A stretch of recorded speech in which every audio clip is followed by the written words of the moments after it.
Está escrito no Evangelho segundo João, capítulo 14, versículo 6, o seguinte: Disse-lhe Jesus: Eu sou o caminho, a verdade e a vida.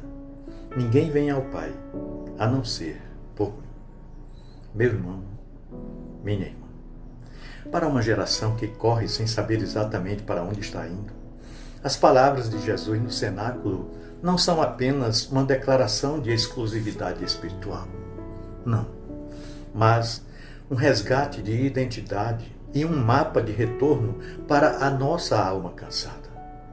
Isso porque nós vivemos no século da pressa, da agitação, onde a velocidade substituiu a profundidade e a hiperconexão nos deixou mais isolados do que nunca. O coração humano moderno é uma máquina de ansiedade, constantemente bombardeada por ruídos, prazos e pela ilusão de que nós precisamos construir nosso próprio acesso à paz e ao significado. E no meio desse turbilhão, Jesus se levanta não como um mestre que apenas aponta uma direção distante. Não. Mas como o próprio destino encarnado, em pessoa. Para compreendermos a profundidade extraordinária de sua afirmação, nós precisamos fazer uma viagem no tempo e nos colocar nos santos átrios do Templo de Jerusalém. A estrutura que os discípulos conheciam muito bem. A teologia por trás de João, capítulo 14, versículo 6, é um eco perfeito da arquitetura do tabernáculo e do templo, onde o acesso a Deus era rigidamente guardado por 3 portas físicas.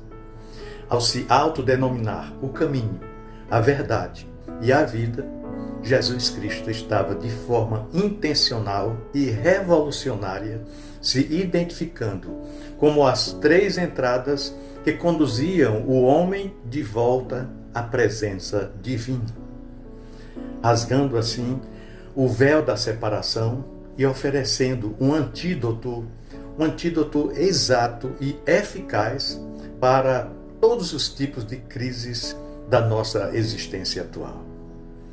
A primeira porta do templo era o portal exterior, a imensa entrada que dava acesso ao átrio. Era o pátio onde o povo se reunia e onde ficava o altar do holocausto.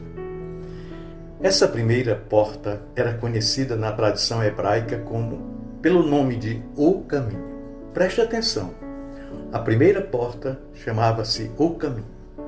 Quem olhava de fora via apenas as muralhas e o isolamento, mas cruzar aquela primeira entrada significava dar o primeiro passo na jornada de reconciliação com Deus. No pátio, o sangue dos cordeiros era derramado para cobrir os pecados do povo. Era o local onde se fazia o holocausto em substituição ao pecador. Quando Jesus olhava para os seus discípulos angustiados e diz: Eu sou o caminho, ele estava se posicionando exatamente nessa primeira porta. Em uma sociedade como a nossa, que valoriza tanto o ativismo, a performance e a busca incessante por atalhos que prometem felicidade instantânea, a revelação de Jesus como o caminho quebra o nosso orgulho, nos desmancha por completo. Nós fomos ensinados que nós precisamos construir nossas próprias estradas através do sucesso, através do dinheiro, através do êxito profissional ou através da aprovação alheia. No entanto, o cansaço crônico da nossa geração nasce do fato de que esses caminhos humanos sempre terminam em becos sem saída existenciais. Jesus, como o caminho, significa que o esforço humano para alcançar o que é divino foi cancelado pela graça. Ele é a estrada pavimentada com seu próprio sangue. Nós não precisamos mais correr desesperadamente, tentando provar o nosso valor ou garantir o nosso próprio sustento espiritual. Nós apenas precisamos caminhar nele. Ele é a porta de entrada que nos tira do deserto do isolamento e nos introduz no ambiente do favor de Deus, transformando assim a nossa correria sem propósito em uma jornada de paz e de significado. Ao avançar pelo templo, o adorador encontrava uma segunda entrada, que separava o átrio do lugar santo. Essa segunda porta, onde apenas os sacerdotes podiam entrar para acender o candelabro de ouro e dispor os pães da proporção, era chamada na liturgia sagrada de a verdade. Preste atenção, a primeira porta, o caminho. A segunda porta, a verdade. No lugar santo, a escuridão do mundo exterior desaparecia e o ambiente era iluminado exclusivamente pela luz do candelabro. Olha, trazer essa simbologia para a nossa realidade atual é de uma profundidade teológica, eu diria, urgente.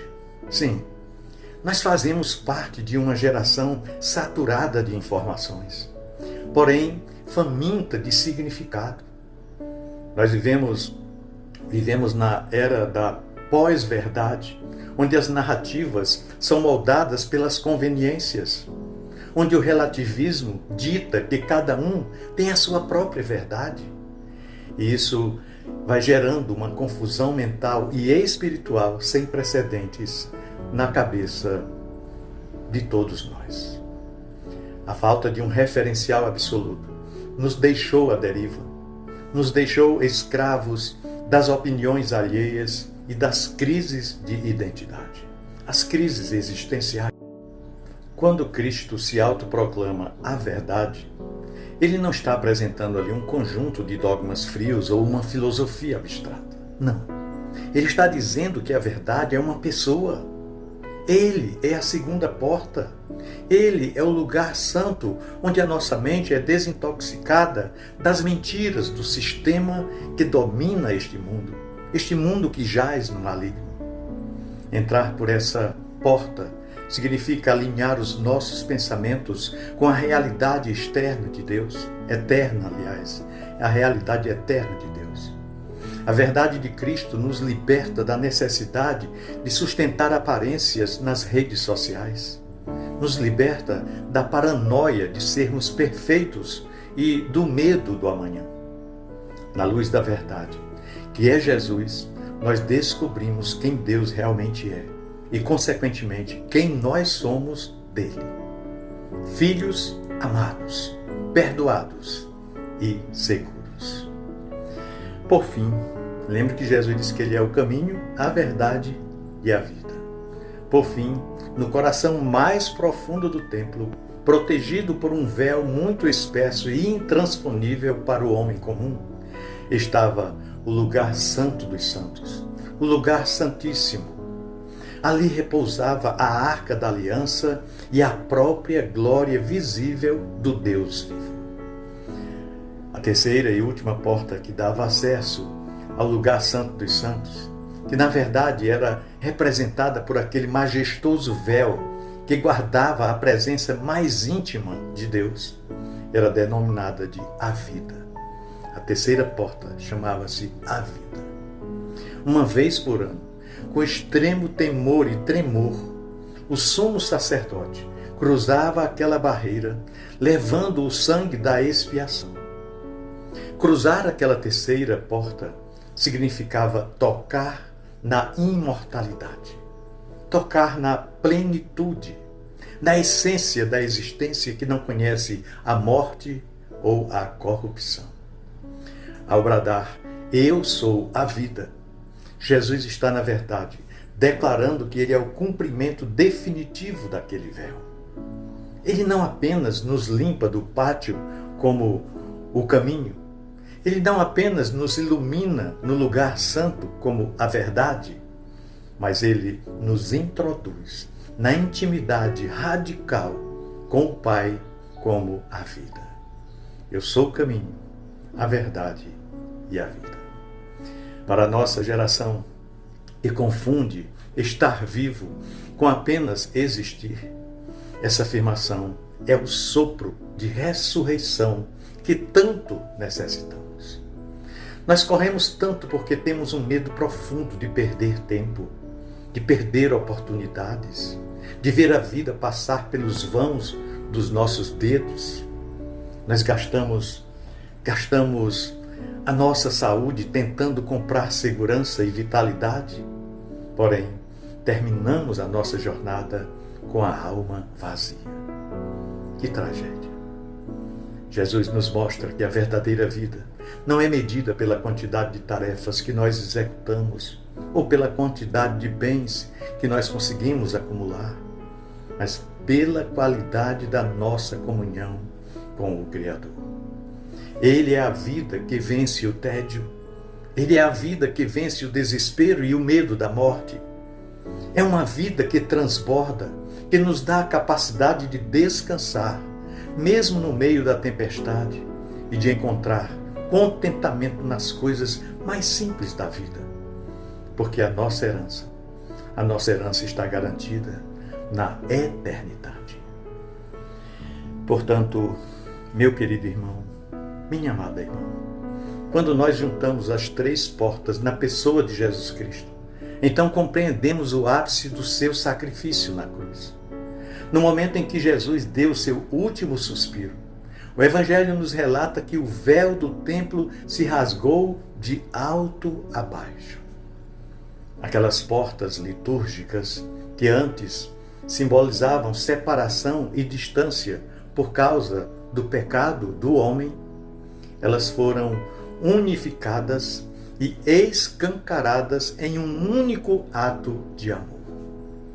Olha só, Jesus se tornou, de uma vez por todas, o nosso acesso total e irrestrito à presença de Deus. Ele nos convida hoje a desacelerar o passo e a parar de tentar arrombar as portas falsas que o mundo nos oferece.